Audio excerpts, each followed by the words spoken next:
Chers amis auditeurs, mes frères et sœurs en Jésus-Christ, que la grâce et la paix de Dieu vous soient multipliées.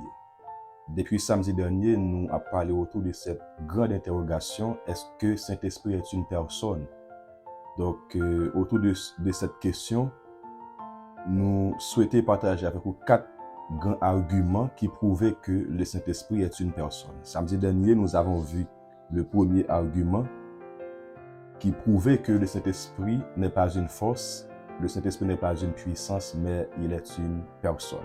Premier argument que nous avons samedi dernier, ce sont les attributs d'une personne. Qui ça qui caractérise une personne étant que telle? Nous avons plusieurs arguments, nous avons plusieurs facultés qui caractérisent une personne étant que telle. Par exemple, nous avons que nous avons 3 facultés qui caractérisent une personne étant que telle. L'intelligence, les sentiments et la volonté. Alors que le Saint-Esprit possède ces 3 facultés. Le Saint-Esprit possède de l'intelligence. Le Saint-Esprit éprouve des sentiments et il fait preuve de la volonté. Avec des textes à l'appui, argument ça a prouvé que le Saint-Esprit est une personne. Deuxième argument que nous voulons partager avec vous qui prouvait que le Saint-Esprit n'est pas une puissance, il n'est pas une force, mais il est une personne. Deuxième argument, nous allons voir les actes d'une personne. Quels sont les différents actes qu'une personne est capable de poser? Nous allons voir que une force, une puissance pas capable de poser ces actes. Seulement une personne qui peut poser ces actes.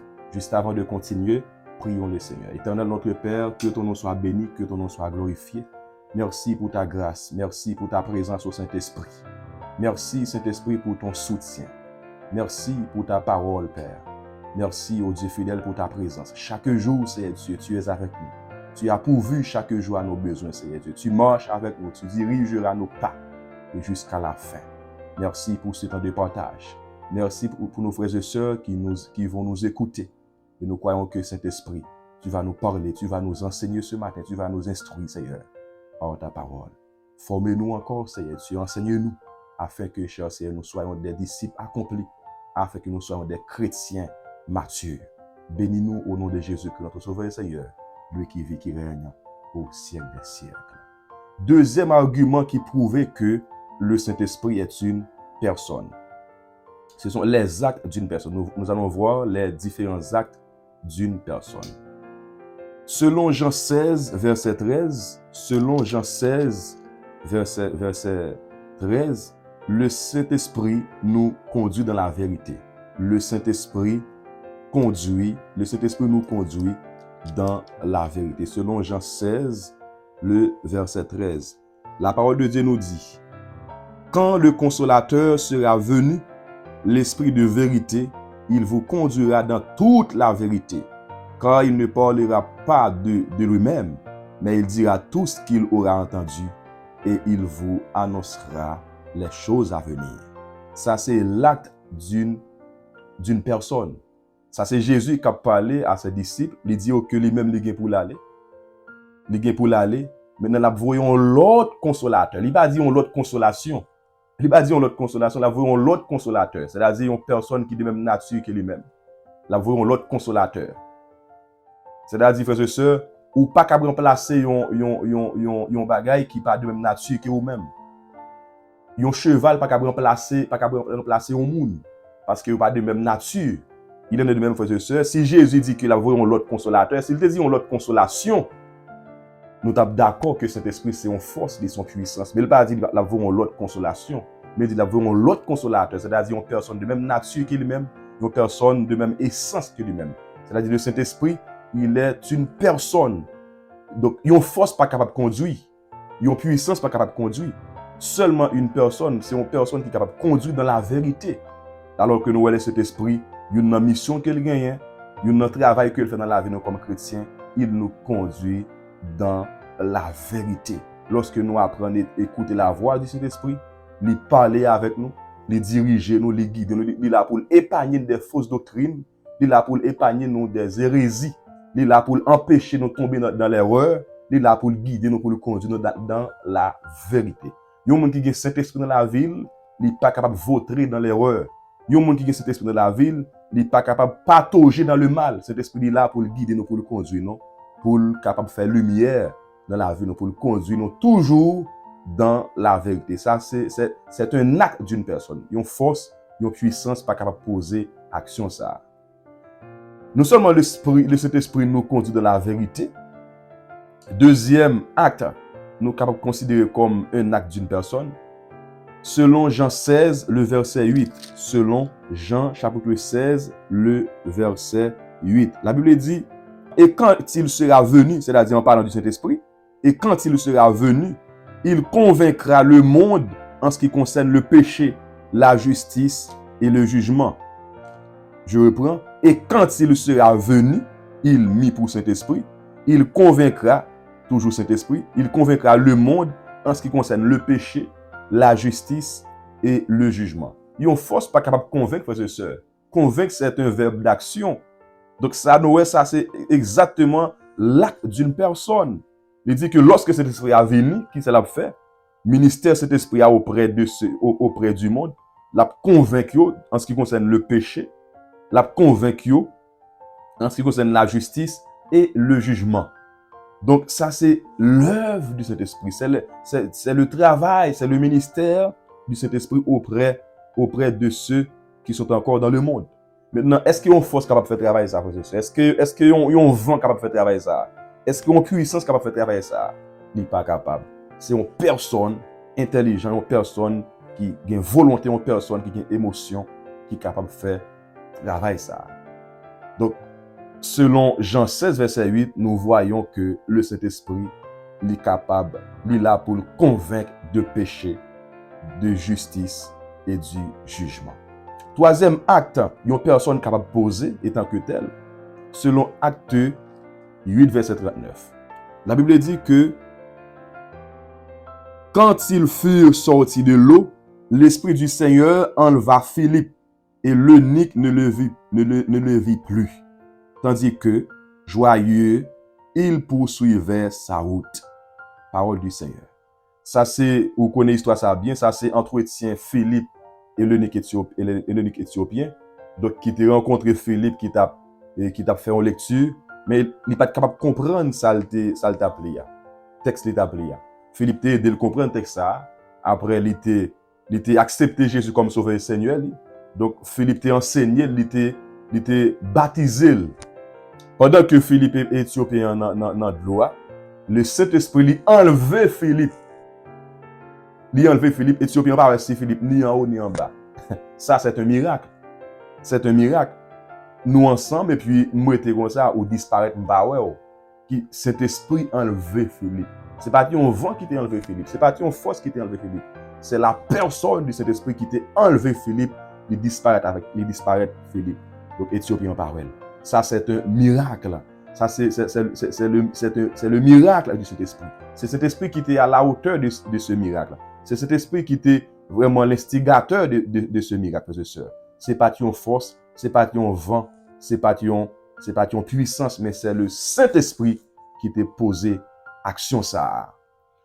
Quatrième acte, il y a une personne capable de produire. Non seulement nous voyons que le Saint-Esprit nous conduit dans la vérité, c'est l'acte d'une personne. Le Saint-Esprit, il convainc de péché, de la justice et du jugement. Troisièmement, il opère des miracles. Et quatrième acte, une personne peut poser, selon Romains chapitre 8, verset 26. Romains chapitre 8, verset 26. La Bible dit, de même aussi l'Esprit nous aide dans notre faiblesse, car nous ne savons pas ce qu'il convient de demander dans nos prières. Mais l'Esprit lui-même intercède par des soupirs inexprimables. Donc ce texte, frères et sœurs, montrait que le Saint-Esprit, il est un intercesseur. Alors nous, comme chrétiens, nous avons deux intercesseurs. Nous avons un intercesseur en nous et nous avons un autre intercesseur auprès du Père, à savoir Jésus-Christ. L'intercesseur en nous, c'est le Saint-Esprit qui est là pour nous conduire dans la prière. Lorsqu'on a prié, frères et sœurs, nous ne sommes pas capables de prier selon mon Dieu sans l'aide du Saint-Esprit. Personne n'est pas capable de prier efficacement sans l'aide du Saint-Esprit. C'est le Saint-Esprit qui nous aide à prier. C'est le Saint-Esprit qui nous aide à prier selon la volonté de Dieu. Parce que lui, il connaît la volonté de Dieu. Il sonde la profondeur même des yeux. C'est pourquoi, frères et sœurs, lorsque nous laissons cet esprit diriger de la prière, nous ne pouvons pas passer à côté du but.